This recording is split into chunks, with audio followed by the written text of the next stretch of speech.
Realmente, tecnicamente, esse jogo do Palmeiras, ele não foi dos melhores. Mas se a gente colocar em conta que o Palmeiras fez um jogo no meio da semana passada lá na Colômbia, aplicou um 4-0 e ainda teve problema na volta com o avião da Placar Linhas Aéreas, o Palmeiras realmente fez um jogo muito absurdo e uma vitória muito importante para a caça ao líder Botafogo. Vem aqui comigo que eu quero fazer esse pós-jogo com você.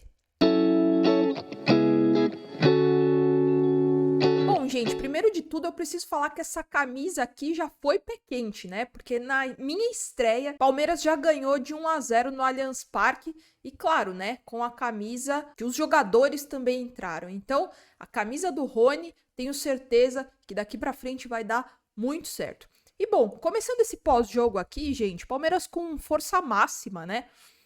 Somente o Rios no lugar do Zé Rafael. E o Palmeiras, nos primeiros minutos, como de costume, fez aquela marcação, pressão, muito eficiente na saída de bola do Vasco, conseguindo alguns chutes, inclusive teve até uma finalização do Rony que passou muito perto. Léo Jardim, eu acho que brilhou no jogo de hoje, fez muita diferença, nesse placar magro de 1-0, mas muito por conta do Léo Jardim. E o Vasco, por sua vez, no primeiro tempo, ele só conseguiu sair da marcação do Palmeiras e conseguiu trabalhar a bola só os 9 minutos do primeiro tempo. Então isso mostrava assim uma superioridade do Palmeiras em seus domínios. Algo que eu percebi também, que eu acho importante a gente conversar aqui, é que o menino ele caiu bastante pela esquerda, atraindo a marcação. Para quê? Para o Richard Rios ficar mais livre e participar também dessa primeira construção de jogada, que era muito com o Veiga também. Então o Richard Rios ele recebia essa bola também ou da zaga ou do próprio Gabriel Menino por algumas vezes e já fazia um passe para o meio de campo, ou seja, para o Veiga. E essa movimentação do Gabriel Menino de atrair a marcação pro Richard Rios ter mais liberdade para essa primeira construção de jogada, foi uma boa leitura do Abel Ferreira. Enfim, eu gostei dessa variação tática, podemos dizer assim, né, que o Abel Ferreira inseriu no jogo de hoje. E aí, no primeiro tempo, eu percebi que a proposta do Vasco, ela era literalmente a transição ofensiva, né? Esperando o Palmeiras, inclusive com uma linha de 5 lá atrás. Até que aos 16 minutos o Vasco faz um gol e que na verdade já tinha quase saído um quase gol, né? O Murilo literalmente defendeu, salvou. A bola ela reboteou pro Paulinho e aí ele foi muito feliz no chute. Mas, na minha visão, eu achei falha do Everton. Eu acho que ele estava mal posicionado na hora da finalização do Paulinho. Deixa aqui nos comentários, quero saber sua opinião. Combinado? E aí que o VAR viu uma irregularidade e anulou o gol do Vasco.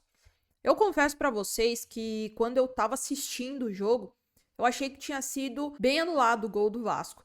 Mas, quando eu vim para cá para gravar esse vídeo, eu vi algumas notícias de que o PC de Oliveira, no programa do Sport TV, falou que o gol foi mal anulado. Eu confesso que eu não vi outras imagens e outras explicações, por isso eu não tenho tanta propriedade assim para falar. Comenta aqui embaixo que eu quero saber a sua opinião, se foi mal anulado, se foi bem anulado, se você viu alguma irregularidade. Deixa aqui. E aí, gente, a tendência do time que perde o gol, na verdade que faz o gol e ele é anulado, é ter uma queda, né? Mas eu achei que o Vasco melhorou a marcação e conseguia até trabalhar mais a bola. E por outro lado, o sistema defensivo do Palmeiras, eu achei que não estava tão bem assim, sobretudo no primeiro tempo. Mas não por conta da zaga, e sim pela ausência do Zé Rafael. Por quê? Porque a consistência e regularidade que o Zé Rafael dá para esse time do Palmeiras é muito difícil repor.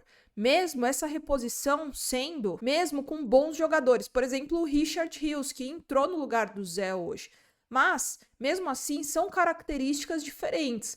O Zé Rafael, ele não ganhou esse apelido à toa, de trem. A gente sabe o quanto ele é sólido defensivamente quanto ofensivamente. Por isso ele faz muita falta nesse meio de campo do Palmeiras. E aí depois do gol anulado do Vasco, eu senti sim que o Palmeiras começou a encontrar um pouco de dificuldade no jogo. E isso muito pelas ações do Palmeiras. Ou falta de, né? Teve sim a melhora do Vasco, mas não foi falta de espaço gerado, oportunidade de gol. Na minha visão, o Palmeiras ele teve uma queda de produtividade dentro do jogo. E isso se leva por dois fatores.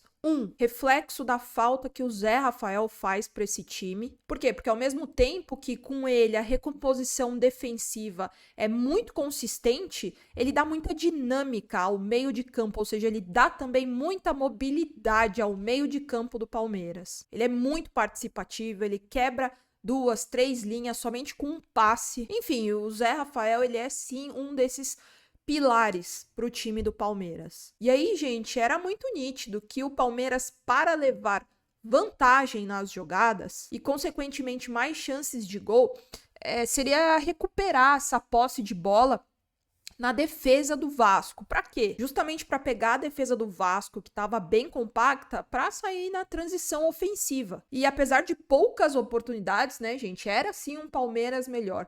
Teve sim algumas chances claras para fazer o primeiro gol, ou seja, para abrir o placar nesse jogo. E aí que aos 19 minutos do segundo tempo tinha que ser ele, né, gente? Veiguinha, golaço de falta, bateu muito bem, foi muito feliz e sem chance pro Léo Jardim, que fez sim um ótimo jogo. Como eu falei lá no comecinho do vídeo, abrilhantou até a defesa do Vasco e foi determinante para o placar não ser mais elástico. E posso falar mais uma coisa?